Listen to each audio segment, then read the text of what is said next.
scraping ceiling's edge. Yellow liquid peppered the man's chest and he staggered back into a wall, then slid limply down it, his gun clattering to the floor. More shots erupted, and green exploded across Kai's back. He pitched forward as I whipped my gun up, shrieking for no particular reason as I pulled the trigger on the second man. Paintballs flew wildly over his head as he sprang off the opposite edge of the gap and landed in a roll beside me. His legs swung out, sweeping my feet off the floor, and I fell. He caught me, flipped me onto my front, and pinned me down. "Gotcha," he declared. A click.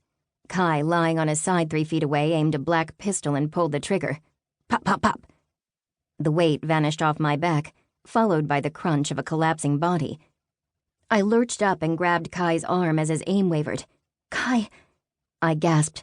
"Kai, stay with me." He groaned, the pistol flopping out of his hand. Swearing, I turned to my attacker and pulled his headgear off.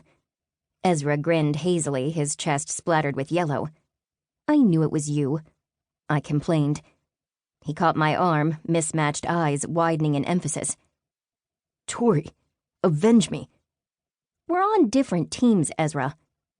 His grin flashed again, then his eyelids drooped and his hand fell off me.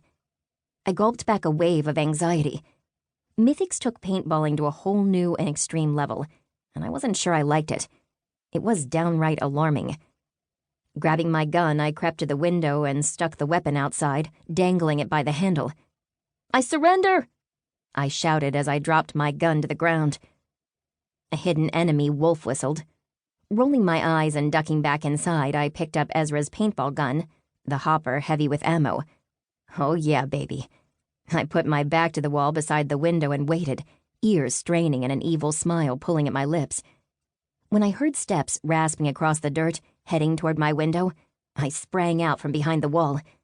Loosing a banshee scream, I blasted the 4 enemy mythics advancing on me. They shouted and flailed, unprepared for my sudden attack. I cackled wildly as green goop sprayed across all 4 before they could get their guns up. Stinging pain burst over my torso and pink liquid splattered off my vest. More shots flew from the tower. Damn snipers. And I stumbled back from the window. As rapid numbness spread through my limbs, I staggered to Kai and fell onto my protective knee pads. "Together," I slurred, collapsing beside my teammate's unmoving form. Into the sweet release of death.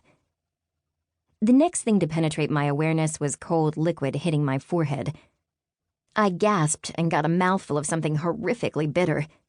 Gagging, I opened my eyes. Sin's smirking face, framed by long teal hair, hovered above mine as she held a flask over my forehead. "Nice finish," she said. "Thanks," I replied hoarsely. My throat was sore. I needed to remember not to scream every time I fired my gun.